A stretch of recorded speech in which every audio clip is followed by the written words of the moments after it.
जब भी मैं अपने बालों को ऑयलिंग करूँ ना तो मेरे जहन में फ़ौरन मेरी नानो आ जाती है। हमेशा मैं उनके बारे में सोचती हूँ। ये कोई पता नहीं कुदरती सी बात है कि जब भी मैं ऑयलिंग कर रही होती हूँ तो मेरे जहन में ना वो चीज़ें आने लग जाती हैं। शादी से पहले जब हम बचपन में थे, लाइक टीन एज में थे, तो नानो स्कूल से आना या कॉलेज से आना ना, तो नानो ने आए हुए आना। जब नानो ने आए हुए ना, आते ही पकड़ के बैठ जाना ऑयल लगाने के लिए, और इतना हमें डांटना ना कि ऑयल नहीं लगाती, बालों की हालत देखो कितने रूखे हो गए, इधर आवे तो मैं ऑयल लगाऊँ। मैंने कहना नानो नहीं लगवाना, उन्होंने ज़बरदस्ती लेके बैठ जाना और साथ साथ ऑयलिंग करी जानी, साथ मम्मा को बातें सुनाई जानी कि इन्हों के वालों की हालत देख के कीती आ, वो कुड़ियां ने ऑयल नहीं तो लगाती।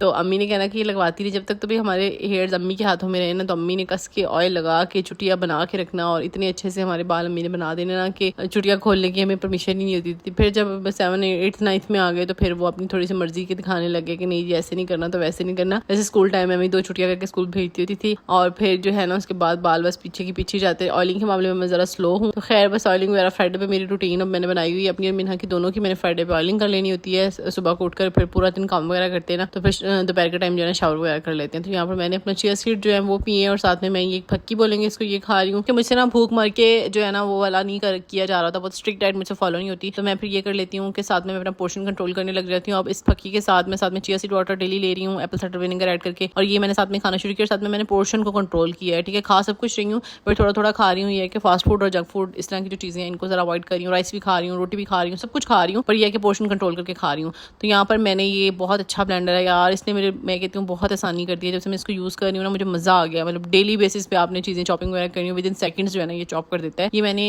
इंस्टाग्राम का एक पेज है, मैंने उनसे मंगवाया है, और ये इतना कोई फिट चल रहा है। लाइक मेरी कुकिंग इसने और ज़्यादा ईजी कर दी है, बहुत जल्दी जल्दी। जैसे हम टैपिंग चॉपर में चीज़ें यूज़, पहले टैपिंग चॉपर होते हैं ना उसमें हम चीज़ें चॉप वगैरह करते हैं, तो अब ये उसी तरह का काम करता है, पर ये है कि विद इन सेकंड्स जो है बहुत अच्छे से सारी चीज़ें वगैरह चॉप कर देता है। तो यहाँ पर मिन्हा को इस तरह से जो पैनकेक्स हैं ये बहुत अच्छे लगते हैं। मैं ओट्स डाल के इसको बना के दे देती हूँ, तो सुबह उठ के कहती है मम्मा मैंने तो पैनकेक्स खाने हैं। तो इस तरह से माशाल्लाह इसमें बना के दे देती हूँ ना, तो ये माशाल्लाह बहुत शौक से खाती है। इस पर मैंने ये किया है कि मैंने सुबह नाश्ते के अंदर ना बिल्कुल पराठा बिल्कुल छोड़ दिया है। पराठा मैंने एक दिन भी नहीं मेरे ख्याल में खाया होगा। बस इसी तरह से ब्रेड खा लेती हूँ, इसका इस तरह से अच्छा सा सारी सब्जियां वगैरह डाल के ना इसका अच्छा सा ऑमलेट बना लेती हूँ, या वैसे हाफ फ्राई एग के साथ खा लेती हूँ, या मैं इसके साथ बॉयल एग खा लेती हूँ, या मैं कभी सुबह को ओट्स खा लेती हूँ। तो इस तरह से जो है मैं अपने मील्स को ना चेंज करती रहती हूँ। जिस दिन बहुत ज़्यादा भूख लगी हुई हो, रात को बहुत लाइट मील कोई ली हो ना, फिर इस तरह से मैं ज़्यादा सारी इसके अंदर सब्जियां वगैरह सारी चीज़ें डालकर ना इस तरह हैवी सा एक ऑमलेट बना लेती हूँ, और इसको इस तरह से ब्रेड में लगा लेती हूँ। इसके साथ आपका बिल्कुल पेट जो है ना भर जाता है। इस पर मैं हल्की सी सॉस लगा लेती हूँ, थोड़ी सी सिराचा सॉस लगाई, थोड़ी सी चिली सॉस लगाई, बस इसको स्प्रेड कर दिया है, और फिर इसको ना ग्रिल कर लेती हूँ। ग्रिल करने के साथ ये हो जाता है कि बहुत ऊपर से क्रिस्पी सा हो जाता है, बहुत मजे का टेस्ट जो है ना बहुत अच्छा लगता है लाइक आपको। तो इस तरह से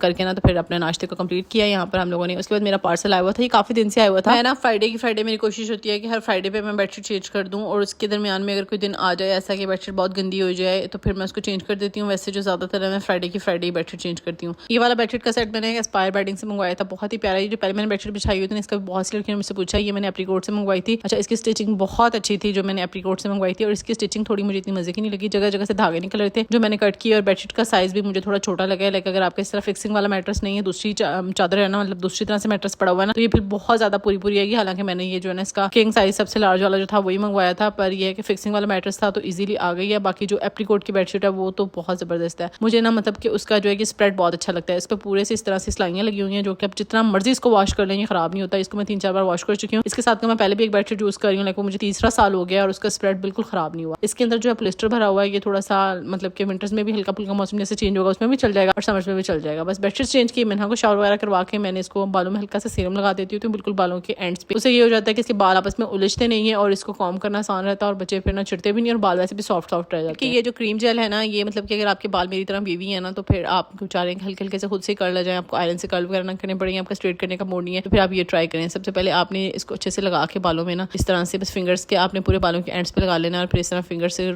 इसको रोल करते जाना। इससे आपके बाल बहुत अच्छा बालों में वॉल्यूम आ जाता है।